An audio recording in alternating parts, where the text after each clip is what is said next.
Yo guys, Jonathan here. This is the Google Pixel 2 and the Pixel 2 XL, the almost perfect smartphones. Now when these were announced, everybody was excited. DxOMark scores through the roof, finally a bezel-less display, at least on the Pixel 2 XL, but then devices started rolling out, people started getting them in hand, and it almost turned into this horror story for Google. Now aside from the beatdown Google's taken over the past couple weeks, there's actually a lot to like about the Pixel 2 and its bigger brother. So what's kind of weird is both the Pixel 2 and Pixel 2 XL come in different color variants. With the regular version, we have just black, clearly white, and kind of blue, like the XL2 screen.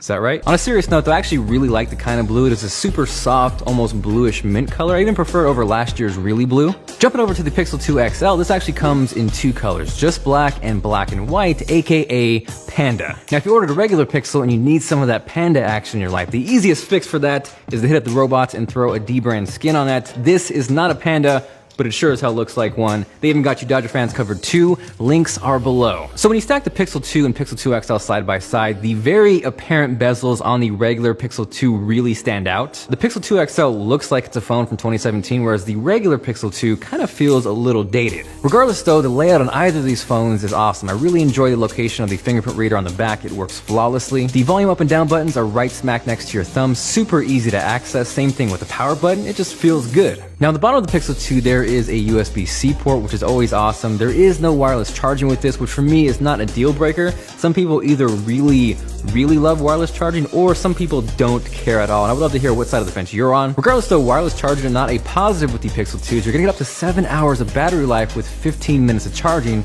there's absolutely no room to complain about that. From there, you might notice that USB-C port is kind of just hanging out there by himself. There is no headphone jack. And the only weird part about that is Google made a really big deal about the headphone jack last year when the Pixel debuted, and this year they were kind of like...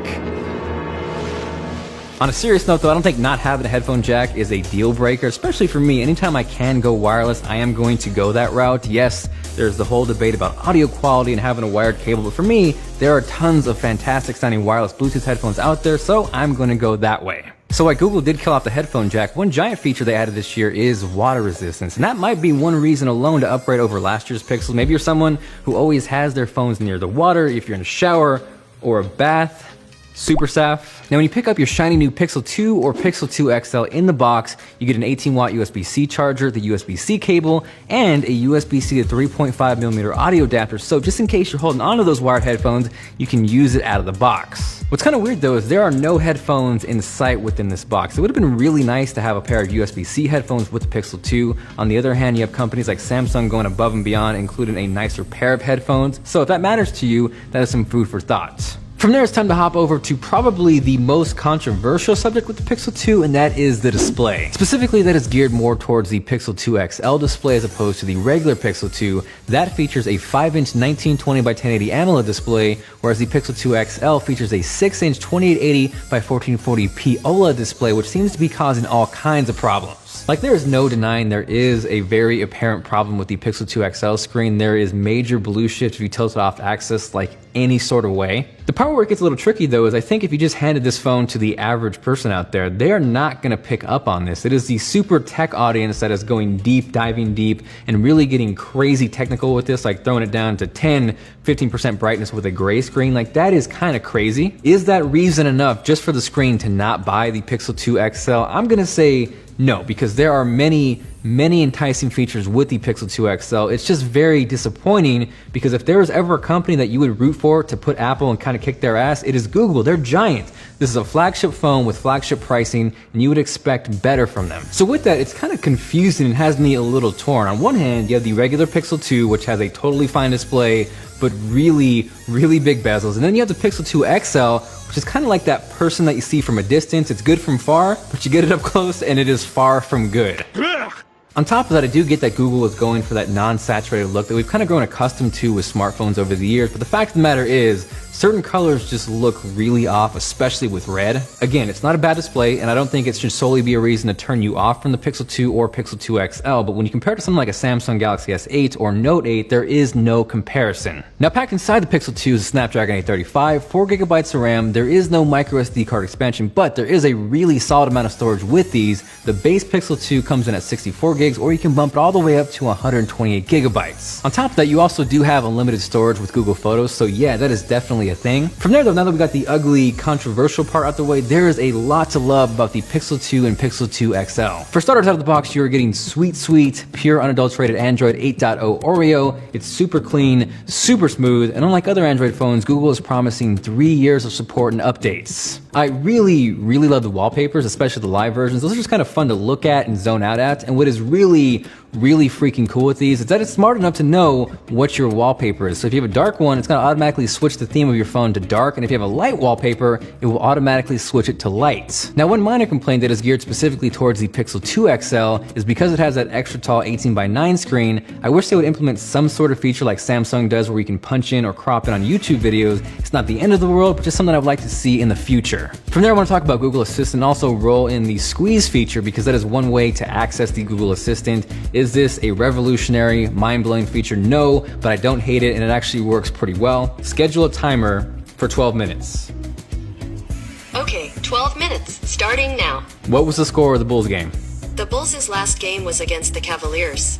They lost 119 to 112. Man, it sucks to be a Bulls fan this year. Punching people in the face. What is the traffic like to Los Angeles right now? There's moderate traffic from your location to Los Angeles, so it'll take about 42 minutes. See, that is super fast. So that part of this phone is awesome, and it works really well just as advertised. From there, I'm gonna kind of kill two birds with one stone. Play Porter Robinson.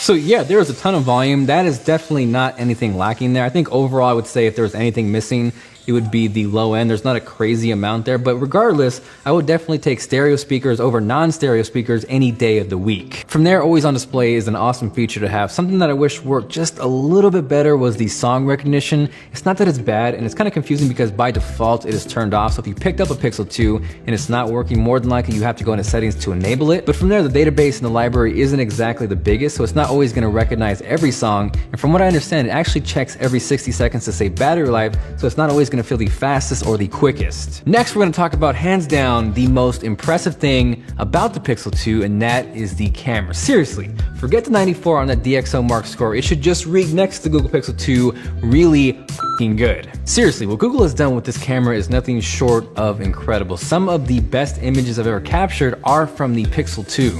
It's a 12.2 megapixel sensor with an f-stop of 1.8, and the color, the sharpness, the detail, everything about this camera is awesome. Now, one thing I really like with the Pixel 2 is that portrait mode is gonna work on both the Pixel 2 and Pixel 2 XL. You're not gonna have to choose between one of the phones because it actually works on one single lens, which is kind of crazy. One small thing that may turn off some people is there's no way to preview that portrait mode beforehand, so you kind of just gotta take the photo and hope for the best, but most of the time it works out really well. One other thing is you're not gonna get as much flexibility as something like the iPhone 8 Plus, the Galaxy Note 8, or the upcoming iPhone 10, where you can kind of tweak and manipulate things in post, but regardless, it is still really impressive. And I'm almost scared to see what Google is doing with a single lens, and I'm stoked to see where they take this in the future. Next, I want to talk about portrait selfie mode. It works incredible, and it is super impressive, but I had a hard time getting it working. And for you out there that's freaking out right now saying, you're just an Apple fanboy, you don't know how to, Android is too complex and superior for you. No, man, there are threads and forums deeper than your mind. Like, I was seriously asking for help on Twitter, and I got people yelling at me asking if I could rename photos.